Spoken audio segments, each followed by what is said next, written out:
ದಮಯಂತೀಸ್ veg recipes.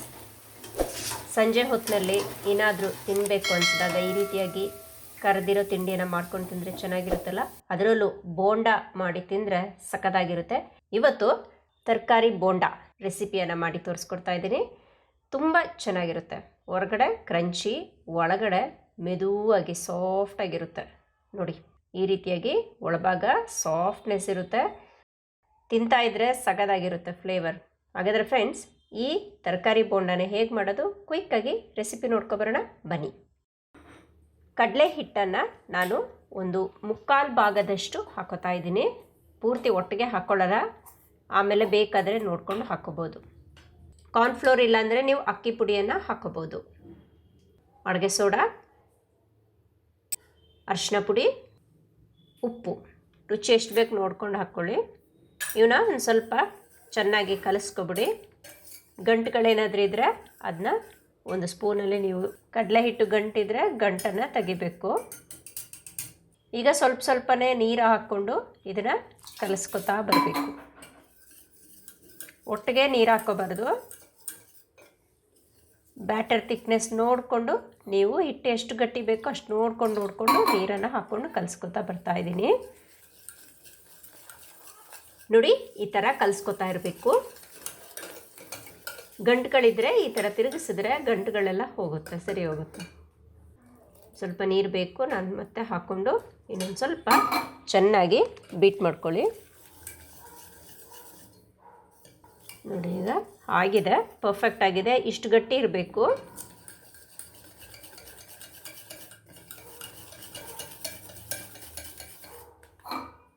ಸ್ವಲ್ಪ ನೀರು ಹಾಕ್ಕೊಂಡಿದ್ದೀನಿ.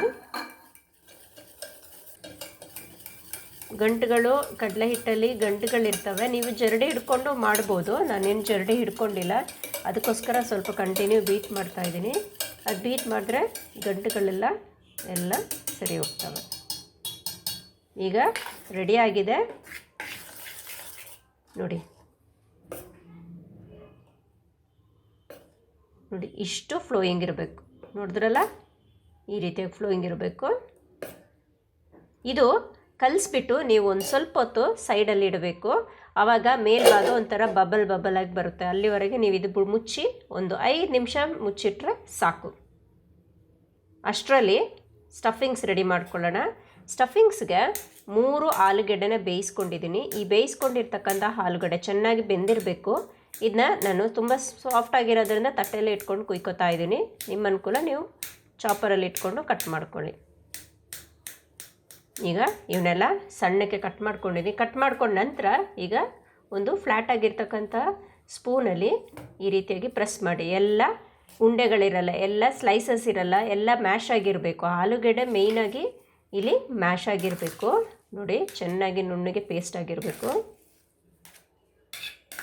ಇದು ಮ್ಯಾಶರಲ್ಲಿ ನೀವು ಮಾಡ್ಕೋಬೋದು. ಸ್ವಲ್ಪ ಇರೋದ್ರಿಂದ ನಾನೇನು ಮಾಡಿದೆ, ಕುಯ್ದುಬಿಟ್ಟು ಈ ಥರ ಸ್ಪೂನಲ್ಲಿ, ಫ್ಲ್ಯಾಟ್ ಸ್ಪೂನಲ್ಲಿ ಪ್ರೆಸ್ ಮಾಡಿದ್ರೆ ಎಲ್ಲ ಸಾಫ್ಟ್ ಆಗುತ್ತೆ. ನೋಡಿ, ಆಲ್ಮೋಸ್ಟ್ ಕಂಪ್ಲೀಟಾಗಿ ಆಲೂಗಡ್ಡೆ ಮ್ಯಾಶ್ ಆಗಿದೆ.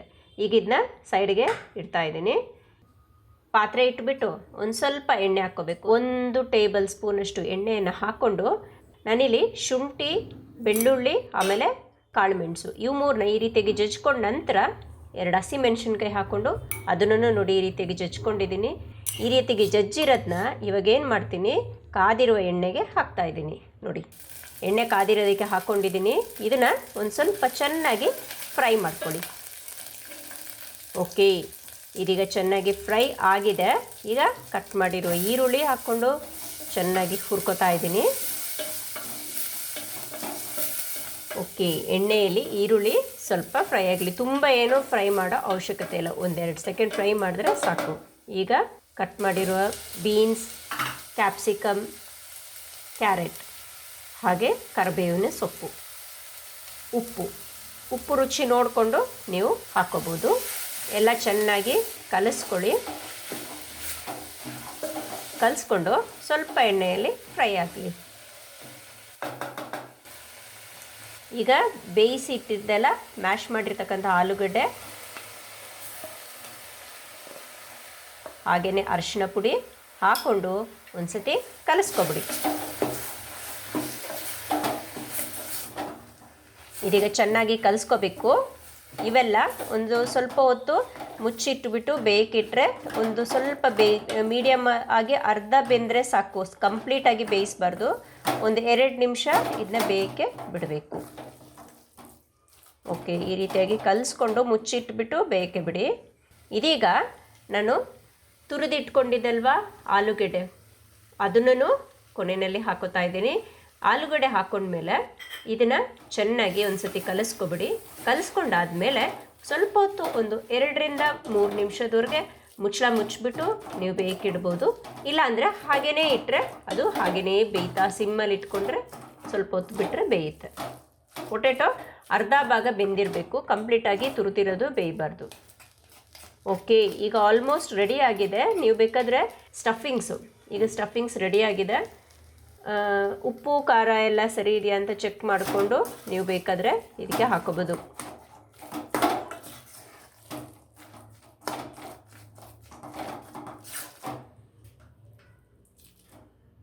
ಸ್ಟಫಿಂಗ್ಸ್ ಇದೆ ಅಲ್ವಾ, ಈ ರೀತಿಯಾಗಿ ಕೈಯಲ್ಲಿಡ್ರೆ ಸ್ವಲ್ಪ ಅಂಟ್ಕೋಬೇಕು.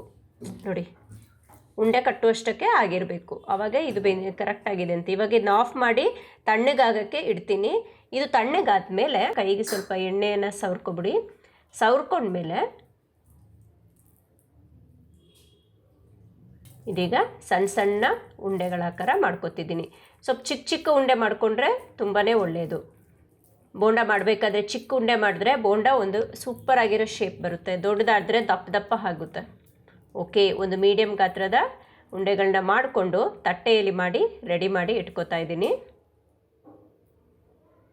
ಸುಮ್ಮನೆ ಕೈಯಲ್ಲಿ ಎಣ್ಣೆ ಸವರ್ಕೊಂಡು, ಕೈಗೆ ಮಾತ್ರ ಎಣ್ಣೆ ಸವರ್ಕೋಬೇಕು, ಇಲ್ಲಾಂದರೆ ಉಂಡೆಗಳು ಕಟ್ಟೋಕ್ಕೆ ಕಷ್ಟ ಆಗುತ್ತೆ.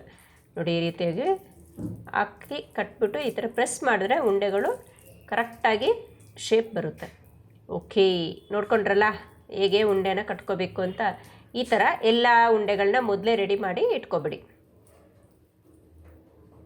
ಉಳಿದಿರೋದೆಲ್ಲದನ್ನೂ ನಾನು ರೆಡಿ ಮಾಡಿಕೊಂಡು ಇಷ್ಟು ಪ್ಲೇಟಲ್ಲಿ ಮಾಡಿ ಇಟ್ಕೊಂಡಿದ್ದೀನಿ. ಇದನ್ನು ಈಗ ಒಂದು ಸ್ವಲ್ಪ ಸೈಡಿಗೆ ಇಟ್ಕೊಂಡು ಬೋಂಡ ಕರಿಯೋಕ್ಕೆ ಎಣ್ಣೆ ಕಾಯಬೇಕಲ್ವಾ, ಹಾಗಾಗಿ ಎಣ್ಣೆ ಹಾಕಿ, ಎಣ್ಣೆ ಚೆನ್ನಾಗಿ ಕಾದಿರಬೇಕು. ಹೈ ಫ್ಲೇಮಲ್ಲಿ ಇಟ್ಟು ಕಾಯಿಸಬೇಡಿ ಎಣ್ಣೆ. ಬೋಂಡ ರೆಡಿ ಮಾಡೋಕ್ಕೆ ಒಂದು 5 ನಿಮಿಷಕ್ಕೆ ಮುಂಚೆ ಎಣ್ಣೆ ಕಾಯಕ್ಕಿಟ್ರೆ ಒಳ್ಳೆಯದು. ಎಣ್ಣೆ ಕಾಯ್ತಾ ಇರಲಿ. ನಾನಿಲ್ಲಿ ಬೋಂಡ ಉಂಡೆ ರೆಡಿ ಮಾಡಿದ್ದಲ್ವ, ಸ್ಟಫಿಂಗ್ಸ್ ರೆಡಿ ಮಾಡಿರೋದ ಮೇಲೆ ಕೊತ್ತಂಬರಿ ಸೊಪ್ಪು ಕಟ್ ಮಾಡಿರೋದನ್ನ ಮೇಲೆ ಹೀಗೇ ಸ್ಪ್ರೆಡ್ ಮಾಡಿಟ್ಟಿದ್ದೀನಿ. ನೋಡಿ, ಆ ರೀತಿಯಾಗಿ ಹಾಕಿ ಅದ್ರ ಮೇಲೆ ಇಟ್ಕೊಳ್ಳಿ. ಈಗ ಎಣ್ಣೆ ಕಾದಿದೆ ನೋಡೋಣ. ಸ್ವಲ್ಪ ಸಣ್ಣದೊಂದು ಬ್ಯಾಟರ್ನ ಹಾಕಿದ್ರೆ ಎಣ್ಣೆ ಕಾದಿದೆ ಅಂತ ನೋಡಿದ್ರೆ ಎಣ್ಣೆ ಮೇಲೆ ಅದು ಉಬ್ಕೊಂಡು ಬರುತ್ತೆ. ಕಾದಿದೆ. ಇವಾಗ ನಾನಿವಾಗ ಸ್ಟಫಿಂಗ್ಸ್ ರೆಡಿ ಮಾಡಿದ್ದಲ್ವ ಆ ಬಾಲ್ ಶೇಪು, ಅದನ್ನು ಈಗ ಈ ಕಡಲೆ ಹಿಟ್ಟಿನೊಳಗಡೆ ಹಾಕಿಬಿಟ್ಟು ಸುಮ್ಮನೆ ಹಿಂಗೆ ಹಾಕಿ ಎತ್ತಿದ್ರೆ ಸಾಕು. ಎತ್ತಿ ನೋಡಿ, ಎಣ್ಣೆಯಲ್ಲಿ 2 ಬೆರಳಿನ ಸಹಾಯದಿಂದ ಬಿಡಿ. ಇದೇ ರೀತಿಗೆ ಎಲ್ಲನೂ ಮಾಡ್ತಿದ್ದೀನಿ.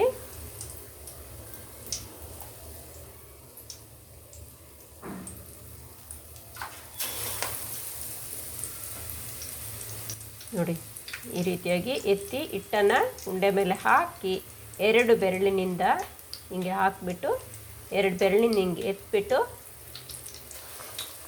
ಮೆತ್ತಿಗೆ ಎಣ್ಣೆಯಲ್ಲಿ ಬಿಡಿ. ಓಕೆ, ಈಗ ಎಲ್ಲೆಲ್ಲಿ ಗ್ಯಾಪ್ಗಳಿದ್ದಾವೆ ಅಲ್ಲೆಲ್ಲ ಸಣ್ಣ ಸಣ್ಣ ಉಂಡೆಗಳನ್ನು ಹಾಕೋತಾ ಇದ್ದೀನಿ.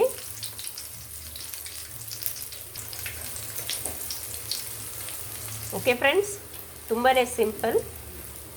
ನೋಡ್ಕೊಂಡ್ರಲ್ಲ ಹೇಗೆ ಮಾಡೋದು ಅಂತ.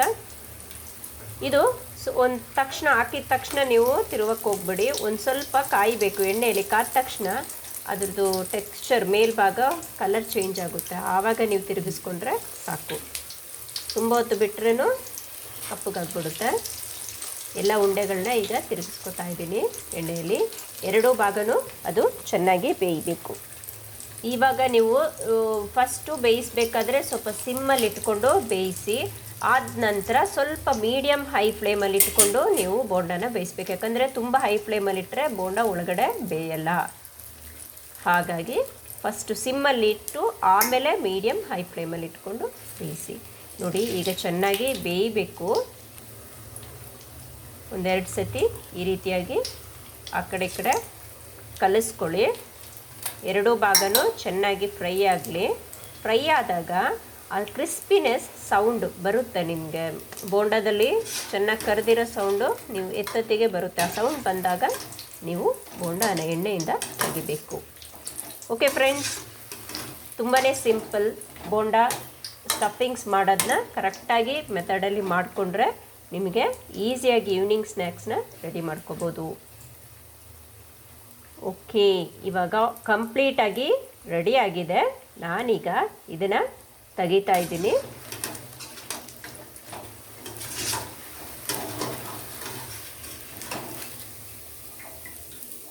ತೆಗೆದು ಎಣ್ಣೆ, ಬೋಂಡಾದಲ್ಲಿ ಎಣ್ಣೆ ಇರುತ್ತೆ, ಅದನ್ನು ಒಂದು ತಟ್ಟೆಗೆ ಹಾಕಿ, ಇಲ್ಲಾಂದರೆ ಕೆಳಗಡೆ tissue paper, white sheet paper ಇದ್ದರೆ ಅದ್ರ ಮೇಲೆ ಹಾಕಿದ್ರೆ ಎಣ್ಣೆ ಎಲ್ಲ ಹೀರ್ಕೊಳ್ತೆ.